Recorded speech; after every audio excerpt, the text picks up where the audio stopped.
Though my soul is set in darkness, it will rise in perfect light.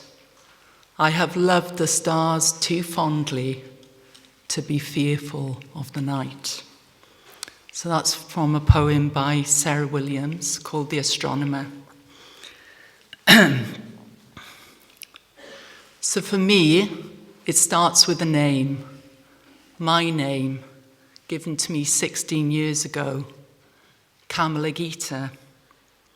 Kamala, the red lotus, born of the muck and mire of the world.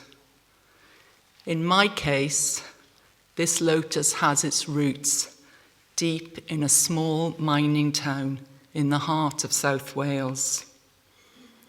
Red, familiar, the colour of heart, passion, a community unwilling to die, and of course, the Welsh rugby team. But something's different about this red. It's made of light, translucent, a blot in the heart of the blue sky. This red lotus suggests the willingness to let things unfold, to be rather than do, not easy for me. And most importantly, to sit in the heart of the mystery. Gita Song, familiar too. I come from the land of song. Guide me, O thou great Jehovah.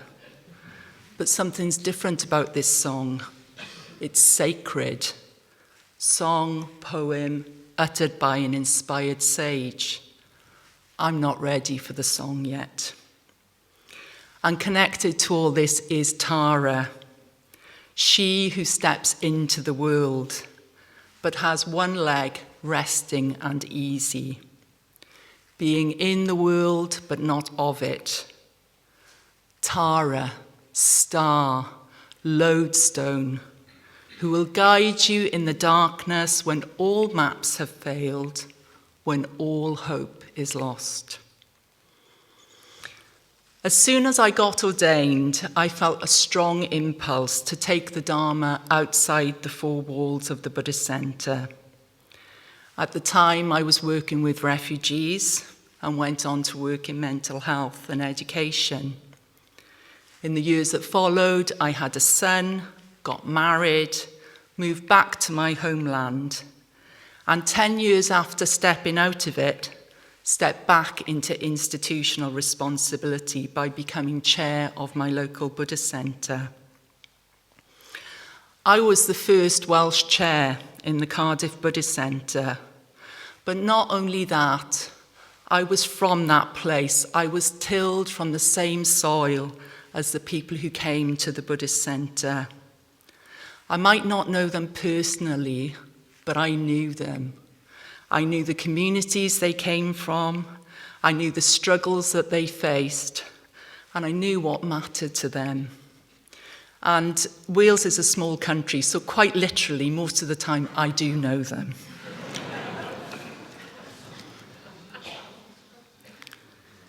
So I've known for a while when it comes to Dharma practice, there's no blueprint, no textbook at a certain point, no A to B. Google Maps might say, you have reached your destination, but you know you haven't. If you're lucky, it will tell you to park your car, get out and walk. But I have learned to listen, to sit in the heart of the lotus and be sensitive to the murmurings, the vibration. And if I listen carefully, I'll hear song. It might not be a song I recognize. I might not know the words or the tune. It might not sound like a melody. It might be quite discordant, terrifying even, the cackle of a crone.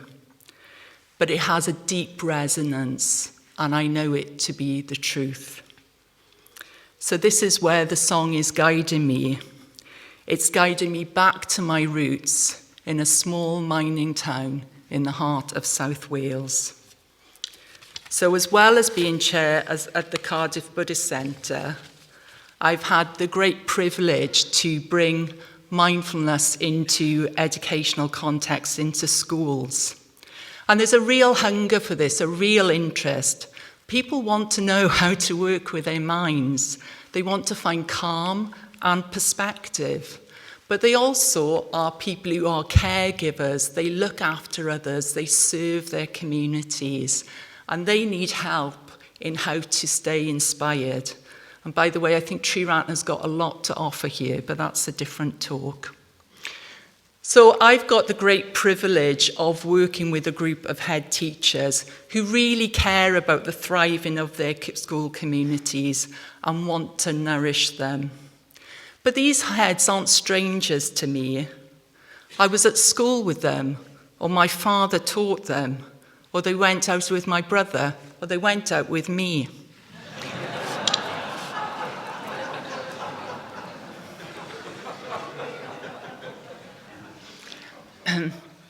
There's a strong bond between us of trust and mutual understanding, and a great commitment to the altruistic dimension of what we are trying to achieve, which is a community well-being strategy for life. The soil is ripe because there's a new school curriculum in Wales, which has mental health and well-being at its centre. So now, from September in Wales, as well as doing maths and French, you'll have meditation and yoga on the curriculum.